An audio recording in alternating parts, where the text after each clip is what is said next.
Sidious Vader. Mind what you have learned. Save you again. I will. And I'll return. I promise.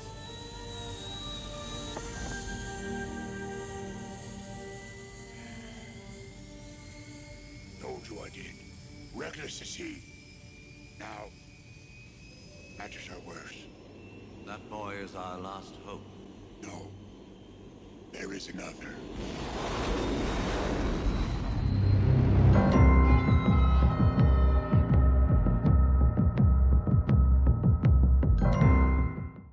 What is up, YouTube? My name is Gio, and Star Wars has become a difficult subject to talk about on the internet. Saying that the fan base is divided is as big of an understatement as saying that the Grand fucking Canyon is just a hole. However, there was one glimmer of hope in this dumpster fire of a split. That being something almost everyone was interested in when it was announced, The Mandalorian. The first trailer definitely did a great job of selling people on the show, as it felt like nothing we have seen before from Star Wars. It really leaned into the more Western elements that the franchise was inspired from, and as more trailers dropped, the more excited we all got, because the show looked like a home run. And on November 12th, The Mandalorian was up the bat, and it didn't hit a home run. No. It was a grand fucking slam. In my opinion, this is some of the best Star Wars content we've gotten since the Clone Wars animated series. In fact, I want to go as far as to say that the future of Star Wars is on Disney+. That's right, I think as of the time of me making this video, that Star Wars works better as a TV series rather than a movie franchise.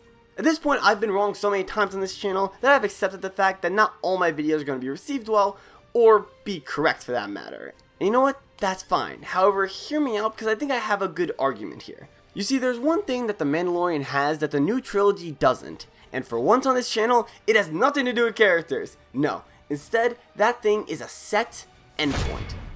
Something that from the start, we were building up towards, and helps us follow these characters on their journey. In the original trilogy, it's Luke defeating Darth Vader. In the prequels, it's Anakin's turn to the dark side. And in The Mandalorian, it's what he's going to do about his most recent bounty. That anticipation and build-up is something that is missing in the new Star Wars movies. Really, what has the new trilogy been building towards? Rey vs. Kylo? Well, we saw that twice already, and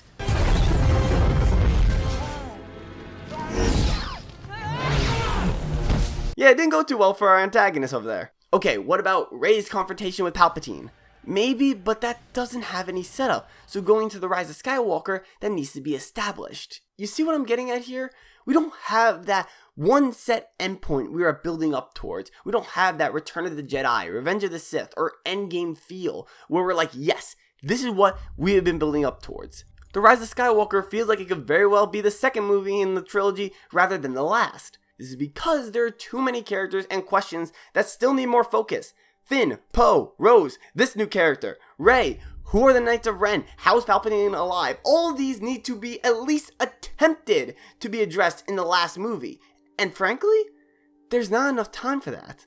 However, a TV series on a platform that Disney themselves owns gives you all the time in the world. For example, The Mandalorian has great pacing, as it only uses the time it needs to tell the next part of the story. It doesn't feel too compact or that we are missing any vital information. If this new trilogy was a TV show, it would allow us to spend more time to learn about this new generation. Have a whole episode showing Rey training, like actually training for a decent amount of time. An episode of Poe trying to adjust to be a leader that everyone's looking for, or one where Finn thinks about his actions of leaving the First Order. There's so much potential that a television version of the sequel trilogy can bring. And it's not like they're going to be cutting quality because it's not a movie. The Mandalorian shows that perfectly because it looks like a theatrical Star Wars movie, from the cinematography, editing, especially the setting. The show doesn't look cheap. It doesn't just have only or a majority of humans in this world, but an array of different species and creatures that look definitively Star Wars.